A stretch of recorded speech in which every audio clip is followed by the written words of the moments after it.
Shalom, selamat pagi saudara-saudari yang dikasihi dalam nama Tuhan Yesus Kristus. Kita berjumpa lagi di hari ini di ibadah yang kedua di semester genap di tahun yang baru. Saudara, sebelum kita merenungkan firman Tuhan, mari kita berdoa. Bapa kami di sorga, kami bersyukur kepada Tuhan buat kesempatan di hari ini yang Tuhan berikan buat kami untuk kami beribadah bersama-sama siswa-siswi SMA Kristen Kalam Kudus Pematang Siantar. Tuhan berkati agar lewat ibadah kami di pagi hari ini kami sungguh ditolong oleh Tuhan untuk semakin memahami mengenai firman-Mu, dan apa yang kami jalan dalam kehidupan kami jalankan berdasarkan kebenaran firman Tuhan. Berkati hamba dan juga semua siswa-siswi yang merenungkan firman-Mu pada pagi hari ini. Dalam nama Tuhan Yesus kami berdoa. Haleluya. Amin. Nah, saudara yang dikasihi Tuhan, renungan kita pada pagi hari ini saya ambil dari Mazmur pasal 121 ayat 1 sampai dengan ayat yang ke-8. Saya akan membacakan bagi kita semua. Tuhan penjaga Israel, nyanyian ziarah. Aku melayangkan mataku ke gunung-gunung. Dari manakah akan datang pertolonganku? Pertolonganku ialah dari Tuhan yang menjadikan langit dan bumi. Ia tak akan membiarkan kakimu goyah, penjagamu tidak akan terlelap. Sesungguhnya tidak terlelap dan tidak tertidur penjaga Israel. Tuhanlah penjagamu, Tuhanlah naunganmu di sebelah tangan kananmu. Matahari tidak menyakiti engkau pada waktu siang atau bulan pada waktu malam. Tuhan akan menjaga engkau terhadap segala kecelakaan. Ia akan menjaga nyawamu. Tuhan akan menjaga keluar masukmu dari sekarang sampai selama-lamanya. Saudara-saudari yang dikasihi dalam nama Tuhan Yesus Kristus, sudah kurang lebih 1 tahun lebih ya, hampir 1 tahun lah ya, belum setahun, hampir setahun kita di Indonesia ini mengalami pandemi COVID-19 ya, di mana segala sesuatu sulit kita hadapi.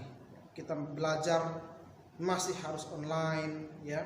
Di tahun yang baru pun sudah hampir kemarin bertatap muka, namun ada kebijakan karena bertambahnya kasus COVID di Pematang Siantar, oleh karena itu ditunda pada batas waktu yang belum kita ketahui. Nah, saudara-saudara dikasih oleh Tuhan Yesus Kristus, kita tidak pernah mengharapkan hal semacam ini ya.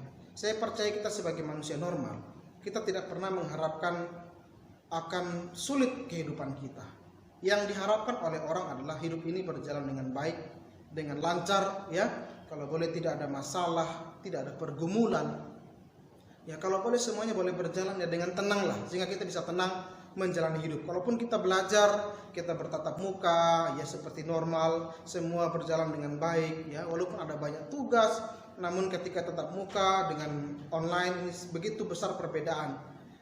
Tingkat kesulitan secara online juga dialami oleh para siswa jauh lebih sulit karena menumpuknya tugas yang harus dikerjakan, dikumpulkan dengan batas waktu yang rentang waktu yang singkat.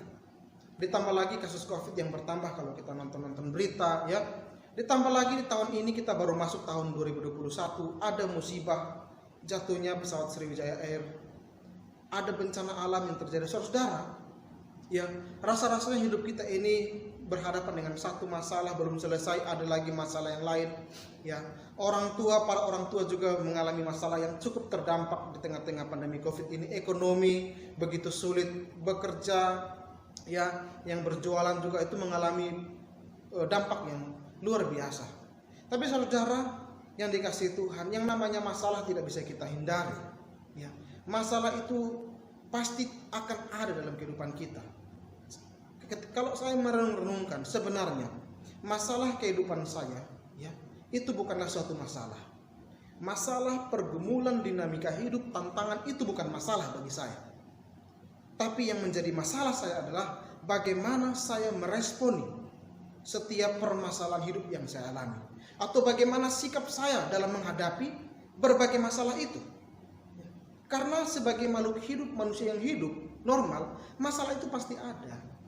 Tinggal bagaimana kita meresponinya, kita menghadapinya ya.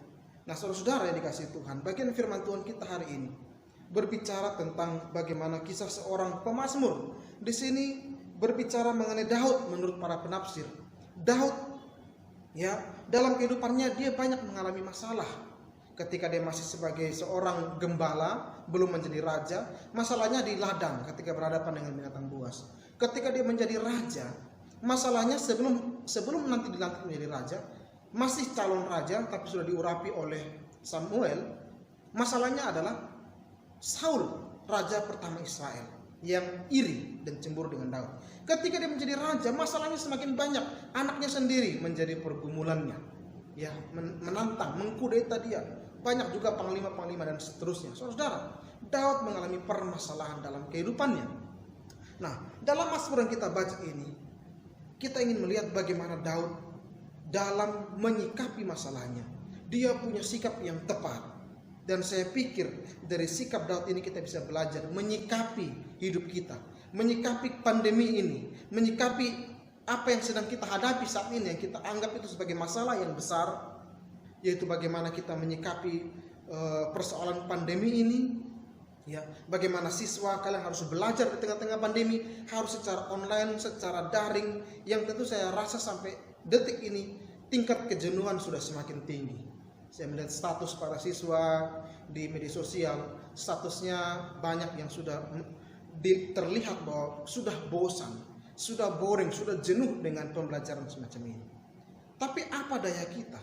Ya, kita harus punya sikap yang tepat agar kita bisa menghadapi segala macam persoalan ini. Nah, Daud punya keyakinan. Saudara, kita baca di sini Daud punya keyakinan. Aku melayangkan mataku ke gunung-gunung. Dari manakah datang pertolonganku? Nah, saudara, ketika Daud melihat ke gunung-gunung, dia mengangkat kepala, dia melihat, melayangkan matanya ke gunung-gunung. Ini konteks ini ketika ada menafsir Daud sedang di padang lembah, dia sedang berkemah di situ ya dengan para prajuritnya. Ketika akan bertempur, dia melihat di sekeliling dia, waduh, ada prajurit musuh. Wah, dia merasa gentar. Tapi dia melihat, dari manalah saya dapat pertolongan? Ya, pasukan kami tidak sebesar pasukan lawan. Ya, dari manakah akan datang pertolongan? Saudara, ketika kita melihat ke sekeliling kita, ya, yang kita lihat adalah apa? Adanya pandemi, adanya persoalan dengan pembelajaran, adanya tugas-tugas yang menumpuk. Ya, ketika kita mendengar berita, apa yang kita dengar? Pandemi terus bertambah, korban terus bertambah, meninggal. Pejabat-pejabat ya kena COVID, ada yang meninggal. Ya, kita mungkin merasa gentar dengan kondisi yang ada. Ketika kita mengangkat kepala, melihat ke depan, ada persoalan besar di sana. Dari manakah akan datang pertolonganku, pertolongan kita? Daud mengalami ini, tetapi dia mendapatkan keyakinan ketika dia melihat ke sekelilingnya, yaitu ayat yang kedua. Pertolonganku ialah dari Tuhan yang menjadikan langit dan bumi. Ya, di depan dia ada pasukan-pasukan musuh yang ingin siap memerangi mereka. Tetapi ketika dia melihat lagi, dia mengangkat kepalanya dengan matanya, dia merenung lagi di dalam hatinya. Ya, suara Tuhan berbicara di hatinya bahwa lihatlah jauh di depan daripada para musuh-musuh itu, di belakang mereka sana, lebih ke depan, apa yang kau lihat? Dia melihat bahwa ada gunung-gunung yang tinggi. Dia melihat alam semesta ini, langit yang luas. Tuhan yang menciptakan itu. Tuhan menciptakan langit dan bumi serta segala isinya, jauh lebih besar daripada lawan-lawannya. Ya, jauh lebih besar daripada masalahnya. Sehingga Daud melihat, rupanya ada Tuhan yang jauh lebih besar daripada musuh-musuhnya. Maka dia mengambil sebuah kesimpulan, sebuah deklarasi iman bahwa ada penolongku, yaitu Tuhan yang menjadikan langit dan bumi. Saudara, ya, sebesar apapun masalah kita, Tuhan jauh lebih besar daripada masalah kita. Ya, sebesar apapun efek pandemi ini, percayalah Tuhan jauh lebih besar daripada semua itu. Dengan apa yang terjadi, saya percaya bahwa Tuhan punya jauh rencana yang lebih besar di balik semua yang kita alami. Maka mari kita percaya, kita meyakini bahwa Tuhan yang kita imani akan dapat menjadi penolong kita. Ya, Daud mengimani bahwa penolongnya yaitu Tuhan tidak akan membiarkan kaki goyah. Dia tidak akan terlelap. Sesungguhnya tidak terlelap dan tidak tertidur penjaga Israel. Tuhan meyakini bahwa Tuhan bukan seperti manusia yang bisa capek, bisa lelah, bisa tertidur. Ya, Tuhan Allah, Dia bukanlah manusia.